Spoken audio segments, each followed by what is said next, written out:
Haunted Henry.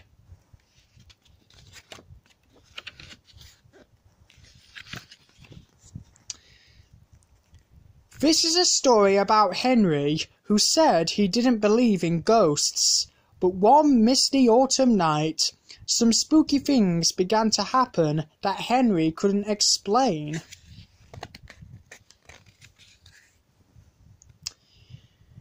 It was a moonlit autumn night on the island of Sodor. The Fat Controller had given Henry and Edward special jobs to do. Henry's job was to take a goods train along the old line.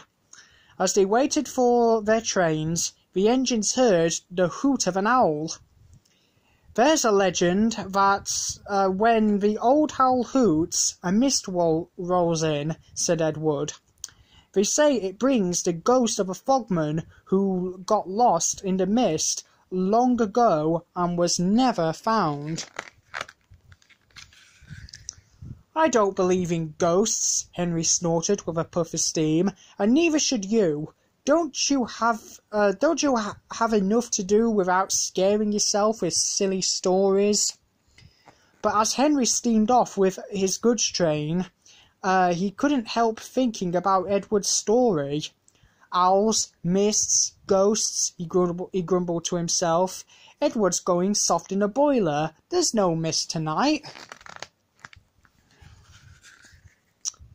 But Henry was wrong. As he chuffed down the old line, a thick blanket of mist settled over the rails. He could hardly see anything, but the dark, spooky trees on either side of him. Through the mist, Henry saw a dim glow ahead. "What's that?" he asked fearfully. "It's an amber lamp," his driver said as they got closer. "It's a warning for us to be careful." Henry crept slowly forwards. He soon came to a tree with a sign that read, "Beware of the viaduct." "Strange," said the driver. "There's a fogman's coat hanging near that red signal." "Who's there?" he called, but no one answered. "Didn't Edward say the ghost was a fogman?" Henry puffed nervously. "But you don't believe in ghosts, Henry," his fireman teased. "Shall we go back to the yard?" Henry didn't answer. He just steamed away as fast as his wheels would carry him. By the next morning the mist had cleared. A workman reported to Henry's driver that the viaduct was unsafe and being repaired. "We're lucky we didn't cross it last night," puffed Henry. "Yes, but we still don't know who lit the amber lamp as a warning," said his driver. But Henry knew who had done it. The ghost. And when he learned that he was to take another train over the viaduct at that very night, Henry's wheels whirred with worry. Just then Thomas chuffed into the yard. Henry told him about the legend and the spooky things he had seen the night before. "Rubbish!" Thomas laughed cheekily. "Every engine knows there are no such things as ghosts." "You weren't there," Henry puffed, with a shiver. "If you're so sure, why don't you take my train down the old line tonight?" No, thank you," Thomas peeped, backing away. "I've got a busy day tomorrow and need my rest." And he wished away as fast as he could. By nightfall, Henry's firebox was sizzling nicely, but he was still worried. As he waited for his driver, he heard the owl hoot again, and when Gordon raced past like a clap of thunder, Henry almost jumped off the rails. "Look, Henry's spooked," laughed a truck rudely. The other trucks giggled. Scaredy engine, I'm not scared," Henry said bravely, but it wasn't really true.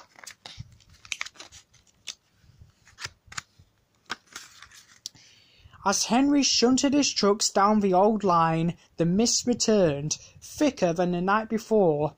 Once again, he saw the amber light glowing through the gloom. "Here we go again," his driver said. "Steady now." The warning sign was still on the tree. "There's the fogman's coat again," Henry gasped as he rolled forwards, inch by inch. The trucks had stopped laughing. Now they were as scared as Henry. Suddenly, the signal ahead went red and the gates closed, shut by themselves. A light flickered in the old station house, and a mysterious figure appeared at the window. "A ghost! A ghost!" cried the trucks. "Faster, faster!" The frightened trucks jumped down the line and crashed through the gates, taking Henry with them. "Stop, stop!" shouted Henry, but the trucks sped on.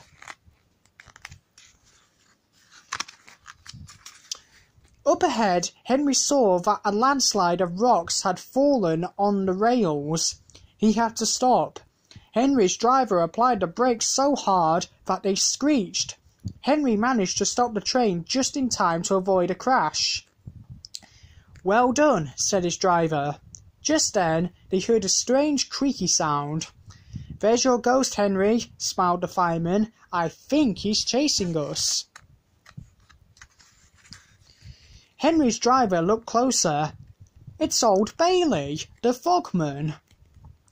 "I tried to warn you about the viaduct," old Bailey told them as he stopped his rusty pump trolley. We're sorry we ignored your warning," said Henry's driver. "We thought the viaduct was clear. How can we thank you?"